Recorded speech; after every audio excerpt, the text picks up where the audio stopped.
What we did in our last video was changing the cell color dynamically, but how can we make them clickable buttons? The buttons can be clicked, and so that, let's say, if I'm in sheet 2, you see a handle here? When you press it, you will go to the A1 cell of sheet 3. Okay, let me click it.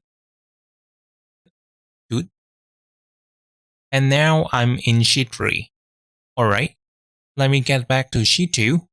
So here we need a formula called Hyperlink. Just type Hyperlink, which is this formula. You only need to remember 2 things for this formula. The first one is the link location, which is the exact cell address that you move to. The second thing, friendly name, is your button text. Here I'll just skip the location and fill in the friendly name first. Button, just call it button. Here you can put in a formula, but I'll leave it when I come across the accounting system. Here, I still type it, just make it easier to follow. Alright, for link location, I'll go for an old school approach, typing. All typed words have to be wrapped around by a double quote, because it's a text string. Here we put in the pound key first. Then type the worksheet name, because I need to move to sheet 3, right? So I type sheet 3. Make sure you don't have typo.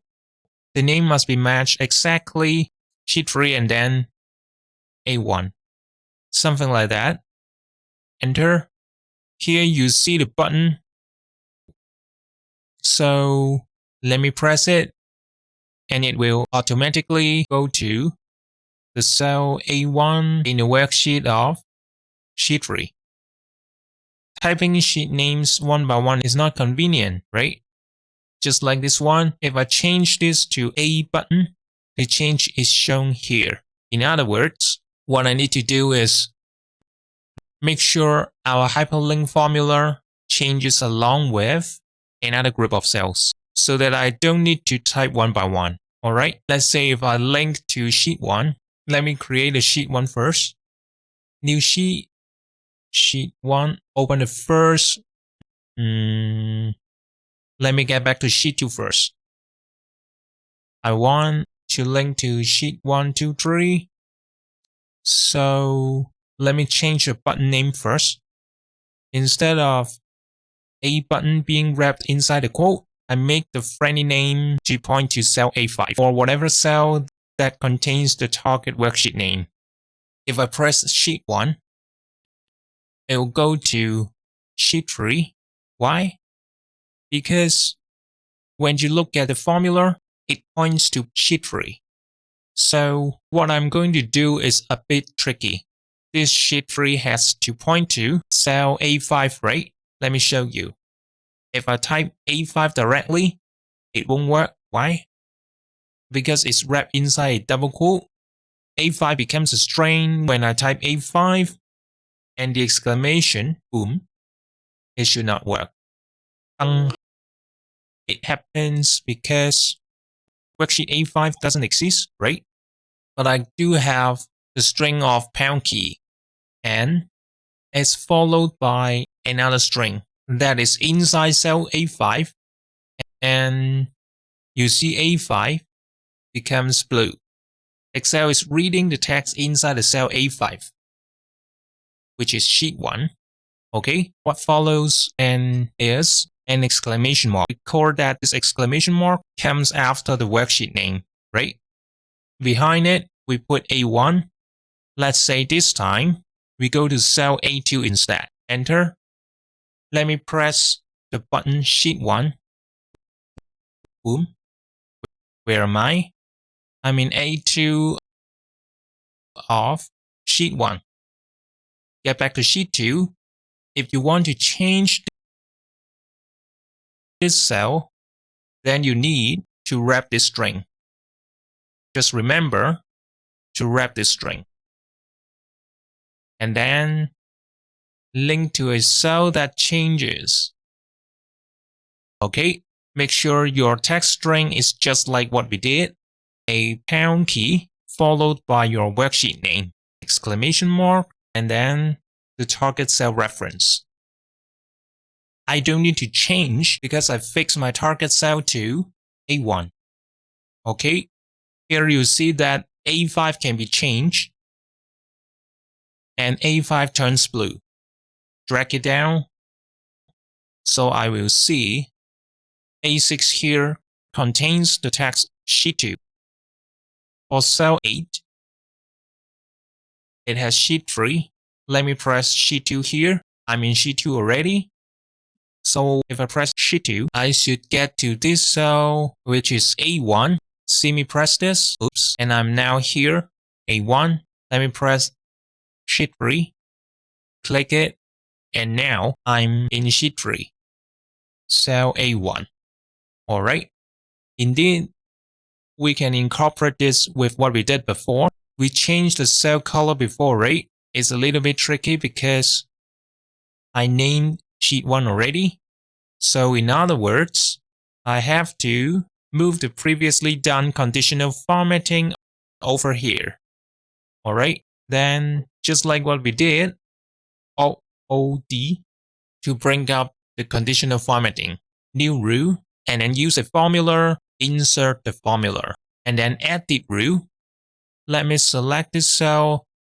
This cell is let me see, D5. Okay, come here and left click it. Press F4. I want it to be a relative reference, so I get rid of the dollar signs. If this cell equals this cell, A3, which is a cell that displays the current worksheet name, and you see it change to sheet 2. If D5 equals A3, I then go to Format and select the font color. Let me set the font purple font, make it bold, and fill the background with white. Then hit OK. OK. For applies to, let me do it for all the cells. Here. OK. Where is it? D5 to D7. OK. And hit apply. OK. Select the conditional formatting first. Control 1. We already have some formats here, so we need to get rid of them. Remove underline and no color. OK. OK, and then Alt-O-D to get back to formatting. Apply again. Go to use a formula. Remember, here, click the cell A5. This one, D5. Remember to click F4 to keep it changing. If D5 is not equal to cell A3, then display purple. A purple background and show white font. White font. OK. OK. And then back to applies to and drag it down. It should work. Apply. OK. Yeah. Oh, I know why. You can see sheet 2 is selected and turns white, but the words are not white, but it doesn't matter. Let me change the font format. Highlight the cells and Control 1. Go to font. Let me see. I can remove the format for Hyperlink. Let me see. Automatic. Tried it out. Yeah. Done. Alright. Here you can see the font is changed to its original color. So in other words, what we did last time should have been made or dark. Just like this. Or dark background with white font. It's just my preference. Dark background white font is for hidden cells. Let me remove the formatting here. Alt-O-D. And you see the cell A5 here, right? Edit. Here's the original A5 and A3. Take out this rule and also this one.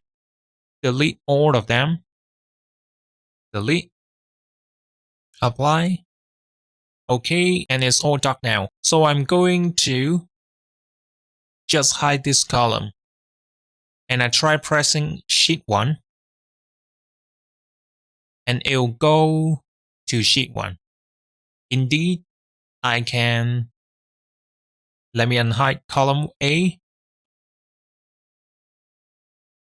Okay, in other words, these can act as a tab. Let's say, let me change this to sheet 11 and this to sheet 1.